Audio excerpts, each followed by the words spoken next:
Hi there, Chris Piercy, wedding magician, mind reader and hypnotist here with episode 4 of the Yes Do I Do review.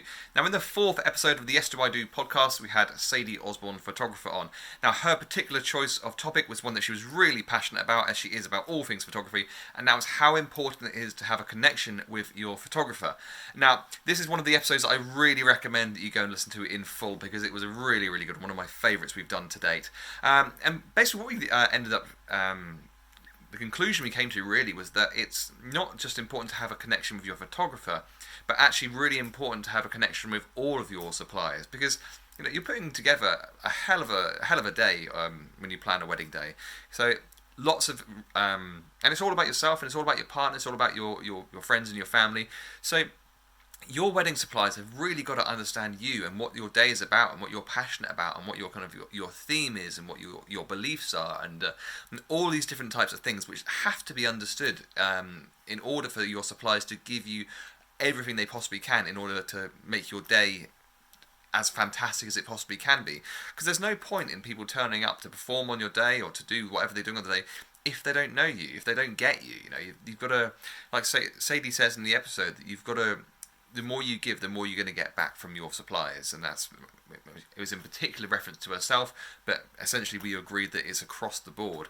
So, when you're making your inquiries with the people that you want to get to your wedding, make sure you get on with them really well, because people tend to book people for their wedding who are like them, and people tend to be friends with people who are like them. How many of your friends are you nothing like at all? Probably not very many. And the same should apply for your wedding supply. You should really get on with all of them, and almost consider them friends.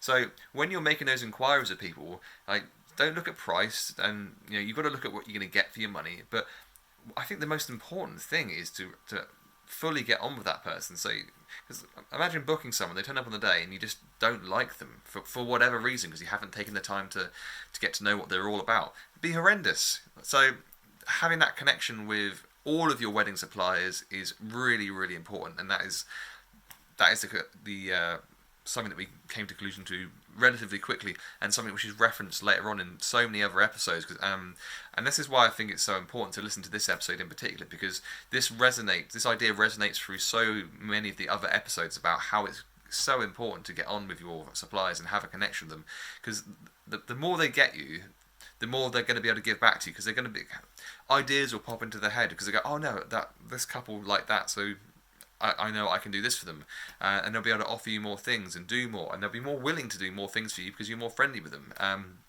So that is the conclusion that we came to, that above anything else, the most important thing is that you get on with your suppliers really well, and almost consider them to be friends, and be able to talk to them like a friend, not think, oh God, I've got to message this person, and be worried about messaging a particular supplier because you don't really get on with them. If you don't get on with them, they're not the right supplier for you. That's just my opinion, and kind of pretty much the conclusion we came to ourselves in the episode. So have a listen to that. Now, 4 ways in which I can help you with your wedding planning. So number 1 is that you go and listen to the podcast. That's Yes Do I Do podcast. There's a link to the particular episode, as well as all of the episodes in the text above, or might be even below. Next up, you can read my wedding planning blogs. You can find those at www.chrispiercymagic.co.uk/blog.